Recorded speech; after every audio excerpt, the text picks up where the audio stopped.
Mzigo unaanzia hapa. Huyu mwanamke jina lake anaitwa Tumpe na huyu mshikaji jina lake anaitwa Bopa. Na leo Tumpe alikuwa anambia mume wake inabidi tupambane niweze kupata dawa, maana anajisikia vibaya sana, tumbo linauma sana. Na tunakuja kujua kwamba Tumpe alikuwa na ujauzito, lakini tumbo lake linamsumbua sana. Na hapa kana anaongea mwenyewe kwamba haya majani lazima niyapate ili tumbo liweze kupona na nijifungue salama. Na kadri siku zinavyozidi kwenda, Tumpe alikuwa anajisikia vibaya. Na mume wake kana anambia unataka nini? Akamwambia lazima nipate yale majani ya sanamaki mume wangu ili niweze kupona. Na jamaa akasema ni hatari sana, lakini sina jinsi, inabidi nipambane kwa ajili yako uweze kujifungua vizuri mke wangu. Na kweli mshikaji bwana akaanza kupambana kwenda kutafuta majani ya sanamaki, na alivyoyapata jamaa akanarudi kwa spidi, maana ni sehemu ambayo inatisha sana.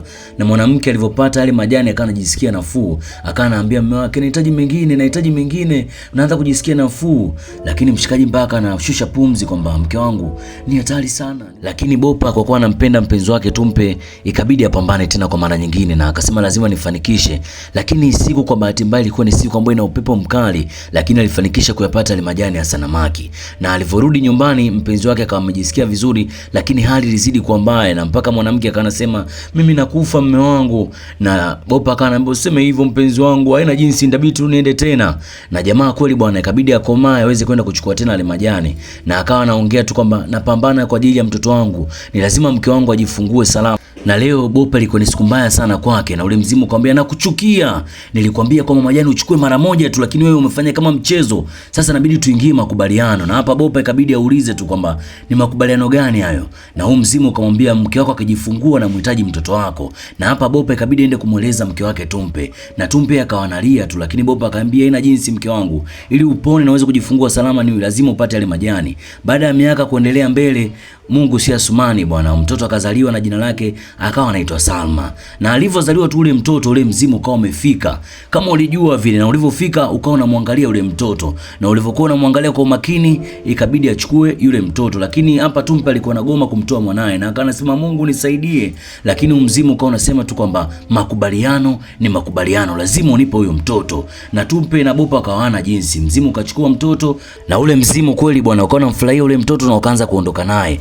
Bopa na Tumpe wakabaki wanalia tu, na ule mzimu wakati uko njana huyu mtoto ukawa unampa maneno magumu sana kwamba karibu katika ulimwengu wa giza. Na kweli ile eneo lilikuwa na giza sana, na akamwambia karibu katika eneo la siri, hutakuja kuonana na mtu yoyote katika hii dunia. Na kweli bwana, baada ya miaka kwenda mbele, huyu mtoto Salma akawa tayari ameshakuwa mkubwa. Maisha yake yalikuwa ni kuimba tu, kucheza na ndege, na wakati yuko busy anacheza na ndege, lakini mzimu ukawa unamtisha Salma kwamba dunia ni sehemu ya hatari sana. Na hapa Salma akanasema duniani kujia ndio kule sehemu hatari, lakini huyu mzimu ukazidi kuendelea kumtisha kwamba hutakiwi kutoka katika hii nyumba ambayo nimekuweka mimi, umesikia? Na hapa Salma kanabaki kwa mnyonge tu, maana haelewi kwa nini mzimu unazidi kuwa mkali kwake, maana ajui alizaliwa wapi, alitoka wapi. Na hapa siku zilizidi kwenda, hii sehemu kule ambayo wanaishi ilikuwa sehemu fulani ya hatari sana. Lakini Salma kati anazidi kukua, alikuwa ni mtoto ambaye ana nywele za ajabu sana, nywele zake zilikuwa ni ndefu sana. Lakini mzimu ulizidi kumwambia utakiwi kutoka hata nje, kwa nini umetoka nje? Dunia ni sehemu hatari sana. Na hapa Salma mpaka anaishiwa nguvu, kwa nini huyu bibi hataki mimi nitoke nje, maana bado hajui yeye anatokea wapi, anaishi wapi. Alikuwa anatamani sana kwenda kule duniani, maana palikuwa panaonekana vizuri. Na huyu bibi alivyokuja akanaambia Salma, shusha ngazi chini niweze kupanda huko juu. Na kweli bwana, huyu mzimu kumbe alikuwa anatumia nywele za Salma kwa sababu zilikuwa ni nywele za ajabu. Na huo msimu uliendelea kumsisitiza tu dunia langile, duniani kuna watu wabaya. Haya maneno alikuwa anafanya anamchanganya sana Salma kwamba haelewi kwa nini anasema dunia ina watu wabaya, yeye mwenyewe ngali anaishi polini. Lakini leo ilikuwa ni siku nyingine, kuna mshikaji akawa anapita hapa na farasi. Huyu jamani mfalme wa sehemu fulani, na leo alikuwa anatembea hapa, lakini alikuwa anasikia kuna mwanamke anaimba sauti nzuri sana, na akawa anabidi apige kelele, jamani kuna mtu huko polini. Na huyu mshikaji jina lake anaitwa Justin, na akawa anasema kwani hii sauti inatoka wapi? Mbona huyu mtu anajua sana kuimba? Kati anaendelea kuchunguza kujua ile sauti inatokea wapi.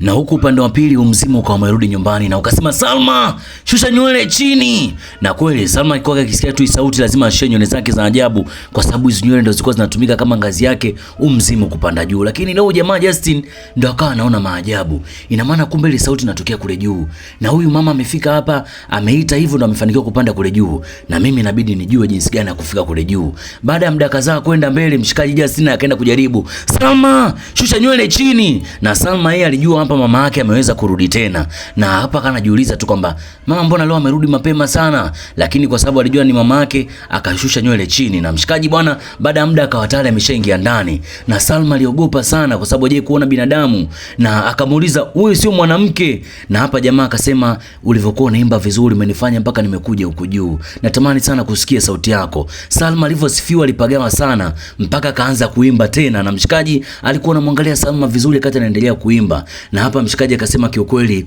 wewe ni mwanamke mzuri sana na umebarikiwa sauti nzuri sana. Salma na ugonjwa wa kusifiwa akawa anafurahi sana, na jamaa alivyoondoka aliendelea tu kuimba, kwa nini siruhusi kuonana na watu? Kwa sababu hajawahi kukutana na watu. Na huyu mshikaji bwana akawa amefanya kama mchezo, kila siku akawa anakuja kwenye hii nyumba ili aweze kumuona ubinti. Sasa hapa Salma anasahau kama ule mzimu ulimwambia asikutane na binadamu, na duniani ni pabaya sana, dunia ni langulangile. Na hapa alijikuta anaanza kupendana na binadamu, anaanza kuona kumbe binadamu ni watu wazuri. Na ule jamaa akiwa akiondoka, Salma anabaki anaimba mwenyewe tu, kwa nini siruhusi kuenda kwa binadamu? Kwa nini binadamu ni watu wabaya? Na hapa Justin akawa anampa maneno Salma ya ujasiri sana, na Salma akawa anajikuta anajisahau, anamzoea sana Justin, na akawa anaenjoy sana kwa na Justin. Jamaa hapa akamwaga, lakini hapa ikawa ni siku nyingine. Jamaa kama kawaida yake na ameshapagawa na Salma, kila siku lazima atie saini kwa Salma, na Salma hapa alikuwa yuko zake busy ndani anaimba nyimbo kama kawaida, na nywele zake zilikuwa ni nywele fulani ndefu za ajabu. Na Justin leo alivyoingia ndani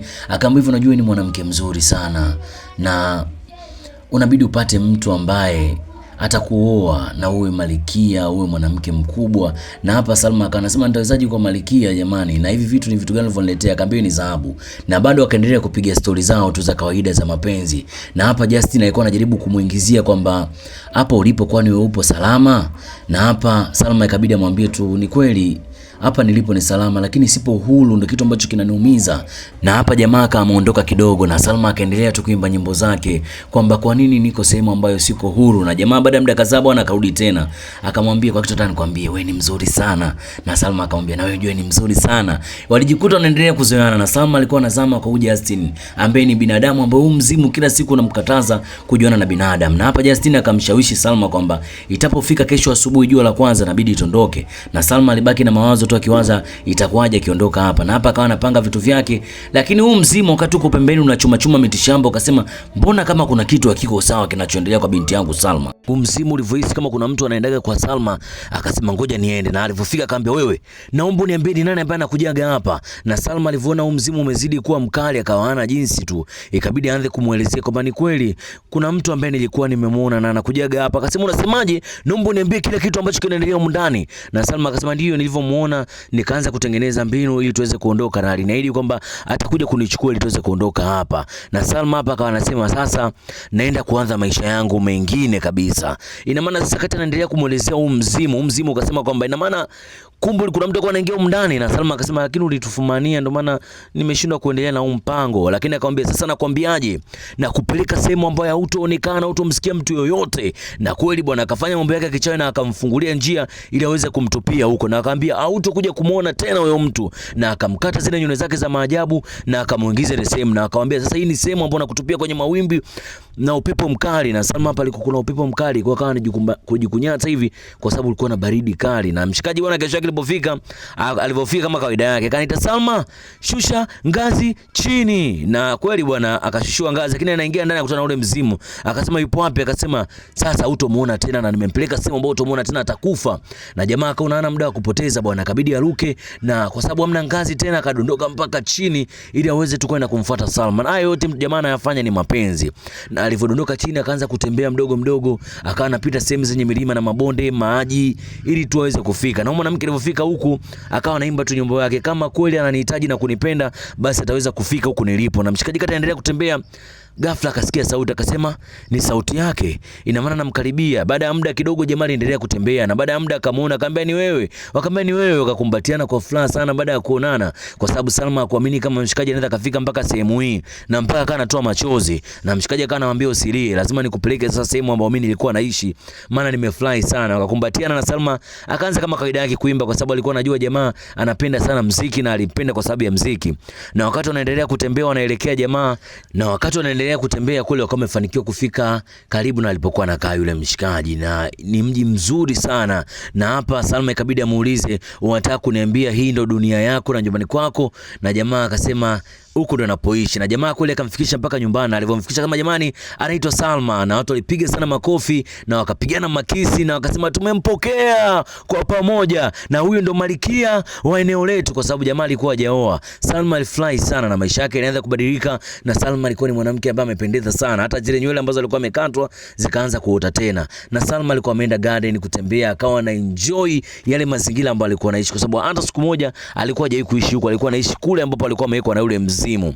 Na hapa waliendelea kukumbatiana na maisha yao yaliendelea, na huu ndio upendo wa kweli. Yani mshikaji aliamua kwenda kumfuata Salma, akujali ni wapi alipopelekwa na matatizo aina gani, lakini kwa sababu alimpenda alimfuata, na maisha yao kweli ya furaha yaliendelea mpaka wakavaa nguo za kutaka kuoana. Na mshikaji akamwambia mimi nakupenda na nahitaji kukuoa, na kweli walivalishana shela na wakaenda sehemu ya mbali kuendelea kumuonesha mazingira, kwa sababu Salma alikuwa anapenda sana garden. Na Salma aliendelea kupanda zake mimea, akaendelea kuenjoy maisha yake. Bwana, huu ndio upendo wa kweli. Mwanamke atakipitia shida gani, mwanaume anabidi upambane, ndio kama mshikaji Justin alivyotuonesha kwa Salma. Na hapo alikuwa anafurahi, unajua kupanda maua, akamwambia ndio, na maisha yaliendelea. Na Salma alikuwa ni mtu ambaye anapenda sana kusoma vitabu. Wakati anaendelea kusoma zake vitabu, maisha yake mengine yanaendelea, na mshikaji akawa anamfundisha maeneo yote ya pale, kwa sababu anakaribia kuwa malikia ya ile eneo. Kwa kana muelekeza kwamba bwana, inabidi ukienda sokoni unapita huku, ukipita huku unaenda huku. Na kweli bwana Salma kama amefanikiwa kwenda mpaka sokoni. Akasema ni kwa sipajui huko no. Akasema lakini kwa sababu ya mshikaji nimepajua, na akakutana na watoto, alikuwa ana enjoy sana, na watoto wakawa wanampeleka kumuzia maua, mboga mboga, na Salma alikuwa ana enjoy maisha yake. Na hapa Salma alikuwa anampisha, anaelekeza jinsi ya kupika, anaomba malkia koroga, na alikuwa ana enjoy sana ile maisha. Na leo alikuwa ametoka out na Justin, walikuwa wanatumia usafiri wa farasi, na wakaendelea kutembea huko wanapiga story, na wakawa wanapiga story kuhusu maua. Na akaniambia napenda sana ya maua, akaniambia usijali leo nakutembeza. Na wakafika sehemu akawa anamuonesha mandhari ya mito, maji, na mshikaji akawa anaendelea kuenjoy penzi lake na Salma. Na hapa ikawa siku yao ya kuendelea furaha, kwa sababu unajua ndoa unapokuwa unaolewa kwenye ufalme, ndoa hiyo ya siku moja ndio inakuwa ni endelevu. Na hapa Salma akawa anacheza na Justin na watu wanapiga makofi, na Salma ndio maisha ambayo hajawahi kuishi. Siku zikazidi kwenda mbele, na hapa Salma akawa anaongea mwenyewe kwamba ni maisha yangu mapya, na akawa anaenjoy mazingira ambayo anakutana nayo pale, na maisha yao yaliendelea. Na mshikaji alimpeleka Salma sehemu ambayo ni juu kabisa ya milima, ina upepo mkali, kwa sababu alijua Salma anapenda mazingira, anapenda maua, anapenda kuenjoy. Na jamaa alizidi kumpeleka, zidi kujua maeneo mengine na mengine ambapo alipokuwa anaishi, kwa sababu Salma toka dogo yake alikulia msituni kule. Na hapa akamempeleka baharini, na Salma akaona zile yale makobe au mapango ambayo anakuaga mabaharini, na alifurahi sana, akasema ni nzuri, na wakaanza maisha yao mengine bwana. Salma akajifanikiwa kupata mtoto wao wa kwanza, na mtoto walipomzaa jina lake alikuwa anaitwa Kitochi. Na walipompata mtoto jina lake anaitwa Kitochi, mtoto alizidi kukua, na Salma alikuwa anampenda sana, na akasema wewe ndo mtoto wangu wa pekee katika maisha yangu. Na jamaa naye akaja, wakazidi kufurahi kumwangalia mtoto amelala, akawa na enjoy. Naye ndo mapenzi kweli, sio mtu ndo jamani unazaa mtu na mtu amna hata muda ukaa karibu kumlea mtoto. Hata kama mnakuwa busy na majukumu, pata kamda kadogo ukaa na mtoto wako na mkeo mnacheza. Na hapo aliendelea kucheza na mtoto ambaye anaitwa Kitochi, na mpaka watu wakawa na fly. Na Salma kadri siku zinavyozidi kwenda, nywele zake za ajabu zikazidi kukua tena. Tunakumbuka ule mzimu ulimkata zile nywele, lakini nywele zikaendelea kuwa kubwa. Na hapa Salma akaendelea kumwimbia mtoto wake nyimbo kwamba wewe ndo kwangu peke yangu. Na jamaa naye alikuwa anakuja kwenye garden, kwa sababu Salma alikuwa anapenda sana garden. Wakawa wanakumbatiana na maisha yao mengine aliendelea. Na kadri siku zinavyozidi kwenda, mtoto alikuwa anazidi kuwa mkubwa, na nywele za Salma zilikuwa zinazidi kuwa kubwa. Na hapa Salma kama amekuja mwenyewe kwenye garden, kwa sababu mna kitu alichokuwa anajisikia furaha kama akienda sehemu yenye maua, mandhari tulivu ya pekee, na alikuwa ana enjoy sana. Na Salma ni mtu ambaye alikuwa anapenda sana kuimba. Hata alipofika hapa akaanza kushukuru kwa kuimba, huko anatoa sauti yake nzuri. Na hapa wakawa wamekusanyika kama familia, wanakula, wanapiga cheers baada ya kupata mtoto, na mtoto wao tayari alikuwa ameshakuwa mkubwa. Na Salma akana muimbia mpenzi wake. Bana, hii story ni tamu sana na inafundisha sana, na usitoke hapo. Na huo ndo kwa mwisho wa episode yetu. Subscribe na kucomment. Kwa majina naitwa Shaka Zulu. Kama umependa story, toa comment, tuongeza nini, toa comment, lakini muda sio mrefu na waletea mzigo mpya. Na wapenda sana. Thanks for your time. My name is Shaka Zulu. Love you guys.